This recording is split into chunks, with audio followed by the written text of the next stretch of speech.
캐나다 토론토라는 큰 도시를 여러분 아실 줄 압니다만 거기에 아주 세계적으로 유명한 교회가 있습니다. 그 교회는 오스왈드 스미스라고 하는 목사님이 창립한 교회인데 그 목사님이 은퇴한 다음에 그 아들 폴 스미스라고 하는 분이 제1령 때였는데 그 교회도 가봤습니다만 그분이 목회했고 또 현재는 그 아들 되는 손자가 목회하는 그런 교회인데 이 교회는 교인 수가 교인이 몇만 명 모이는 건 아니지만 수천 명 모이는 교회인데 세계적으로 선교사를 제일 많이 보내는 교회입니다. 그걸로 아주 유명한 교회고 은혜가 넘치는 아름다운 교회입니다. 그런데 그 오스왈드 스미스 목사님이 젊을 때 자기 생일을 맞이해서 하나님 앞에 간절히 기도했다고 그래요. 하나님이시여, 그저 저로 하여금 하나님의 마음에 꼭 드는 사람이 되게 해 주세요. 그렇게 기도하면서 하나님, 저는 세상에 돈도 요구하지 않습니다. 무슨 명예 바라지 않습니다. 세상의 향락은 벌써 하지 않은 지 오래입니다. 그러나 제게 한 가지 소원이 꼭 있는데 이 소원은 이 사람이 비록 부족하지만은 아버지 마음에 꼭 드는 사람이 되게 해주세요.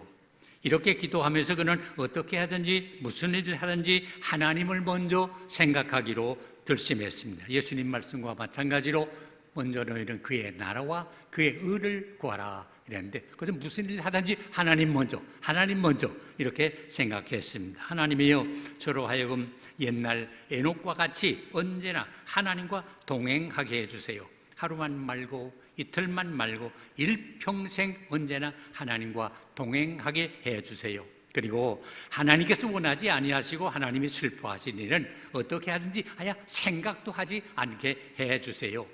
그래서 성결하고 옳은 생활로 저를 인도해 주세요.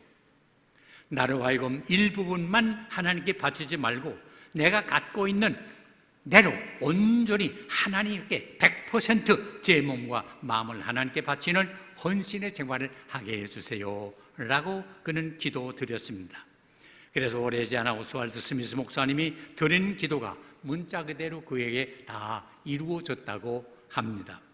그는 하나님께 기도드린 다음에 그때부터 그 결심을 하고 그렇게 살려고 계속 노력을 했습니다.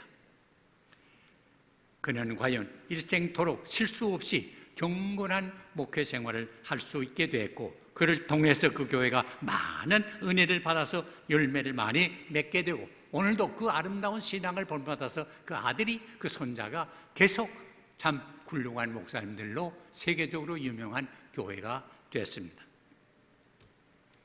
오늘 이 자리에 부름받은 저희 모두도 하나님의 자녀인데 우리의 소원이 뭡니까? 돈 많이 버는 겁니까? 원하면 장사 열심히 하면 됩니다. 예수 안 믿고도 돈 많이 봅니다. 권력 차지하기 원합니까? 수단 방법 가리지 않고 그 자리에 가면 됩니다. 그런데 우리의 소원, 우리의 바람은 돈 버는 게 아니고 명예 얻는 게 아니고 권력 차지하는 거 아니라 유명해지는 게 아니라 하나님의 마음에 드는 하나님의 자녀가 되는 것입니다. 이것이 가장 소중합니다.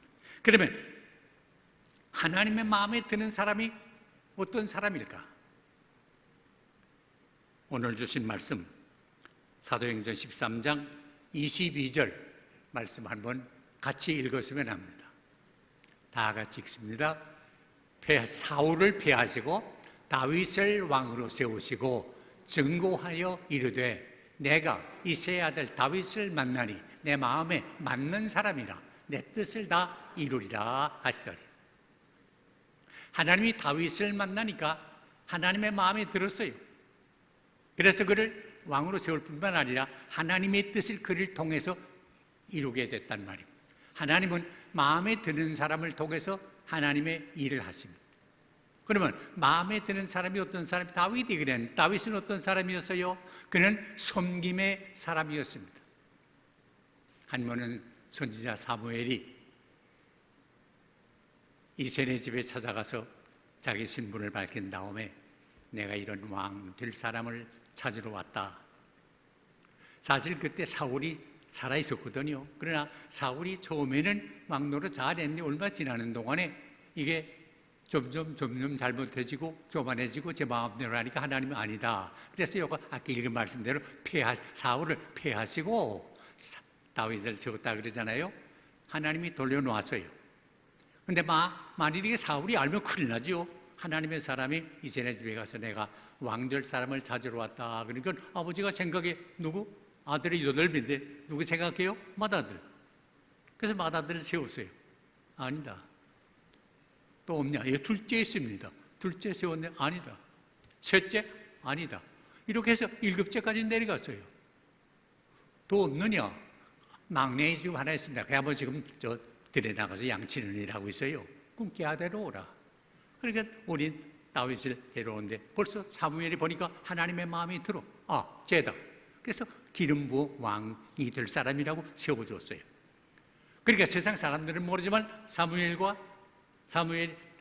다윗의 가정은 알게 됐어요. 이렇게 장차는 왕 될 사람이다 하는 거 알면서도 사울 왕을 잘 섬겼어요. 여러분 아시다시피 다윗은 골리앗을 총을 쳐가지고 결국 사울 왕의 사위가 되지 않았어요. 사위가 되니까 다른 사람들이 다 사울은 천천히요, 다윗은 만만이다. 그러니까 이 사위와 장인 사이에도 권력이 있으니까 나는 천천히고 쟤가 만만이요? 이건 난 뭐야? 그래가지고 질투하는 마음이 생기고 시기하는 마음이 생겨가지고 참 사울이 정신 이상이 생겨가지고 그 하프를 치는데 칼로 창으로 찔러 죽이려고까지 하고 그러지 않았어요? 얼마나 고생을 시켰어요. 그러나 다윗은 계속 섬겼어요. 한 번도 사울 왕에게 고역하거나 사울 왕을 해치는 일이요, 계속 섬겼어요. 왕이요, 장인으로 섬겼어요. 그래요, 하나님의 마음에 드는 사람은 섬김의 사람이에요. 우리가 목사를 영어로 말하면 pastor라는 말 쓰지만 minister라는 말 쓰는데 이 뜻은 섬기는 사람이에요. 우리 장관도 minister라고 그러잖아요. 따지면 장관도 그 분야에 섬기는 사람이에요. 근데 이게 조금 인식이 잘못돼가지고 장관 되면 대접받으려고 하는데 이것은 장관의 의미가 없는 거예요. 장관은 그 분야를 섬기는 사람이야. 목사도 교인을 섬기는 사람이에요. 교회도 그렇잖아요. 교회 모든 직분들이 있잖아요. 이건 구분하는 것뿐이에요. 목사님이, 장로님이, 권사님이, 집사님이 뭐다 그런데 이거 직분을 구분하는 것뿐이지 누가 위고 누가 낮고 그런 건 없어요. 계급이 아니에요. 그래서 베드로 사도도 말씀했죠. 베드로 4장 10절. 베드로 4장 10절. 같이 읽어요. 각각 은사를 받은 대로 하나님의 여러 가지 은혜를 맡은 선한 청지기 같이 서로 봉사하라. 이게 우리예요. 하나님의 마음에 드는 사람은 언제나 누구를 섬겨요. 섬기는데 예수님이 제자들의 발을 씻어주었어요. 내가 선생이면서 제자의 발을 씻은 것 같이 너희도 서로 발을 씻으라. 섬기라. 하나님의 마음에 드는 사람 어떤 사람이에요? 맡은 일에 성실한 사람이에요. 다윗은 신분을 따지지 않고 자기 맡은 일에 성실히 감당했어요. 전에 요셉 보세요. 종의 신분이 됐지만 그거 상관하지 않고 종으로서 성실하게 감당했어요. 주인이 볼 때만 한 거 아니에요. 주인이 보든 안 보든 상관없이 자기의 맡은 일을 성실히 감당해서 주인이 볼 때 야, 내가 종을 많이 부려봤지만 저런 사람 없구나. 감동할 정도로. 내가 너한테 다 모든 거 맡긴다. 내 총무로 되라 할 정도로 성실하게 했어요. 성실이 뭐예요? 늘 하는 말이지만 한문으로 성은 말씀 언변의 이룰성이에요. 말한 대로 행하는 거. 이게 성이에요. 그래서 열매 맺어야 돼요. 아무리 훌륭한 말을 해서도 그 말이 따르지 않으면, 생활이 따르지 않으면 그건 성실이 아니에요. 거짓말이에요. 우리 목사님들 잠깐 말씀드렸습니다만 우리나라의 지도자 가운데 어떤 사람 아마 짐작하실 거예요. 상당한 지식 가지고 서울대학 교수가 되고 그런데 그 말이 주옥 같은 말을 한 거예요. 감동을 주는 말을 한 거예요. 근데 사는 걸 보면 거짓말이야. 그리고 그 갇힌 쪽에 있는 분들이 그러더라고. 아, 그 사람 말은 주옥 같은데 삶이 따르질 못해가지고 사람을 실망시키다고. 요거의 말은 뭐냐? 사회주의예요. 사회주의자들은요, 말은 듣기 좋게 하는데 생활이 따르지 않아요. 그게 문제예요. 우리 기독교는 말한 대로 따르는 거예요. 따르려고 힘쓰는 거예요. 요게 중요해요. 하나님은 언제나 성실한 사람을 쓰세요. 그래서 시편 15편 4절에 뭐랬어요? 시편 15편 4절 같이 봐요. 그의 눈은 망령된 자를 멸시하며 여호와를 두려워하는 자를 전내하며 그의 마음에 소원한 것은 해로울지라도 변치 아니하며. 내가 하나님께 이렇게 하겠습니다 하고 약속했으면 그 약속 지키려면 내가 좀 손해나는 것 같아도 하는 게 성실한 사람이지, 약속은 했지만 가만 보면 그대로 하려면 내가 손해날 것 같아. 그래서 파약해. 그건 성실한 사람 아니에요. 하나님은 성실한 사람을 쓰셔요. 그 다음은 온유한 사람을 써요. 블레셋 장군 골리앗과 대결하는 다윗은 형들이 야단쳐서 너 교만해, 너 집에서 양이나 치지, 또 우리 위문품 왔으면 위문품 주고 돌아갔으면 그만인데 내가 어떻게 감히 저 블레셋 대장 골리앗하고 싸우겠어? 우리도 쩔쩔매는데. 그때 뭐랬어요? 싸우지 않았어요. 형님, 내가 지금 이렇게 말하는 건 그냥 말하는 게 아니고 이유가 있습니다. 이유가 있습니다. 어떻게 하나님의 택한 백성, 할례받은 우리를, 저 할례받지 못한 저 골리앗, 하나님을 알지 못하는 골리앗이 우리를 이렇게 멸시하고 조롱할 수 있습니까? 이게 말이 됩니까? 그랬지 형님들하고 싸우고 다툰 거 아니에요. 그래요.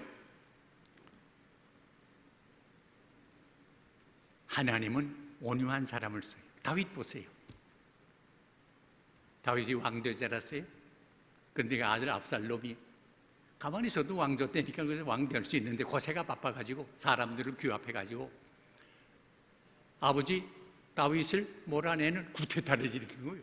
그런데 갑자기 구테타를 일으키니까 다윗은 신하들과 더불어 도망을 칠 수밖에 없잖아요. 그때 시므이라는 사람이 나와가지고 피 흘린 자여 도망가누나, 저거 잘 됐다고 막 조롱을 하고 먼지를 뿌리고 난리가 난 거예요. 그때 아비새 장군이 옆에 있다가 대왕이시오, 저는 그때 나가서 한 칼에 쥐겠습니다. 그 왕이 신실일 때 언제고 우리가 지금 이렇게 되니까 또 저게 조롱을 하고 비난하고 말이 됩니까? 그때 여보게, 지금 우리가 어떻게 도망가는 거야? 내 아들이 반역을 일으켜가지고 구테타를 일으켜 도망가는 형편인데 그 사람 그런 게 당연하지. 그냥 놔둬. 다윗의 마음이. 압살롬이 다 끝나고 세상 떠나게 되고 다윗이 다시 복귀하게 될 때 또 복귀하니까 또 시므기가 나서 가지고 어서 오십시오 환영을 하며 난리가 된 거예요. 요거 좀 보기가 싫어. 아버지가 저게 인간입니까? 비난할 때는 언제고, 먼지 뿌리면서 난리가 날 때는 언제고, 저도 환영을 해요? 아예 없애버리고 말겠습니다. 그때 여보게, 아니 이렇게 좋은 날 왜 사람을 다치는 일 하겠나? 그냥 놔둬. 이게 다윗의 마음이에요. 온유한가. 그래서 예수님 뭐랬어요? 온유한 자가 복이 있나니 땅을 기업으로 받을 것이요. 온유는 부드러움을 말해요. 그러나 무조건 예스맨을 말하는 거 아니에요. 세상에는 적자 생존이요, 약육 강식이에요. 강한 자가 다 먹은 것 같아요. 그러나 절대 그렇지 않아요. 사자가 토끼 잡아먹는 거 아무것도 아니죠. 가만 보면 사자는 번성하고 토끼는 멸종될 것 같지요. 근데 그 반대예요. 토끼는 땅에 퍼지고 사자나 호랑이는 멸종 위기에 이르러서 동물원에서 보호해야 멸종되지 않을 정도가 된 거예요. 멀리 갈 거 없이 내가 한 번 말한 것 같습니다만 우리 지체 중에도 강팍한 거하고 부드러운 거 있죠. 이빨, 이하고 혀, 같은 지체인데 혀는 부드럽고 이는 강팍해요. 그래서 여러분 그런 경험인지 모르겠습니다만 밥을 먹다가도 어떻게 잘못하면 내 지체지만 혀를 깨물지 않고 다 아프고 어떤 때는 심하면 피도 나고 이제 그러는데 이빨이가 얼마나 오래 가요? 30만 넘으면요 하나하나 잘못되기 시작해가지고 의치를 안 하면 요새 말을 임플란트를 해서 또 가짜 이를 갖다 쏟고 그러잖아요. 그런데 의치는 있어도 난 혀를 바꿔놓는 의술은 못 봤어요. 강팍한 게 오래 간 거 아니라 온유하고 부드러운 게 오래 가요.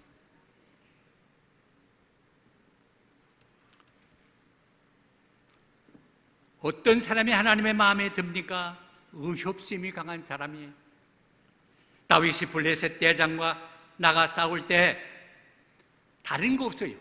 어떻게 하나님을 알지 못하는 저 백성이, 택한 우리 백성, 하나님의 백성을 이렇게 모욕하고 저주하고 조롱할 수가 있냐? 있을 수가 없는 일 아니냐?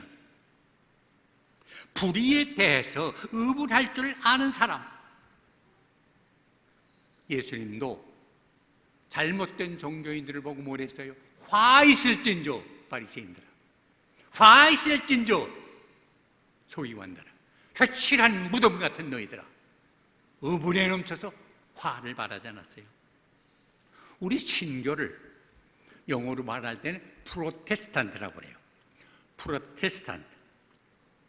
이 프로테스트라는 말은 항거한다는 말이에요. 불의를 보고 그냥 놔두지 않고 항거예요. 아니다. 정부가 아무리 절대 권력을 가지고 잘못된 길로 나가면 이거 아니다. 이게 신교만이 할 수 있는 거예요. 그러기 독재 정권이 가장 싫어하는 게 뭔지 알아요? 기독교예요. 지금 김정은이가 예수 믿는 사람 아예 다 죽이버려. 북한에 5계급이 있는 중에 그 중에 제일 악한 낮은 계급이 기독교인들 아니에요. 기독교인들이 없애버리고 말아요. 알기만 하면 없애버려요. 왜? 기독교인은 불의를 보고 가만 버리고 항거하거든요. 그러므로 우리는 언제나 그와 같은 생활을 계속해야 돼요. 마틴 루터가 같은 교회지만은 구교가 종교로서의 기독교로서 잘못된 생활을 하게 될 때 항거하지 않았어요. 이건 교회가 아니다. 어떻게 돈 몇 푼 냈는데 우리 선조의 영이 하늘로 올라가고 구원받을 수, 이건 성경 말씀이 아니다. 그래서 95가지 조항을 내걸고 항거하지 않았어요. 이게 신교예요. 20세기에 유명한 세계적인 신학자 2분이 있었는데, 라이너드 리브라고 하는 사람하고 폴 티리히라는 사람이 있었는데, 폴 티리히의 그 명조가 있는데 프로테스탄트 이라라고 하는 책이 있어요. 신교 시대에. 그 책의 결론이 뭐냐면 Reformation must be continue. 종교개혁은 계속돼야 한다. 그랬어요. 마틴 루터가 종교개혁한 거 500년 전 그걸로 끝나면 안 되고 계속해야 되는데, 왜?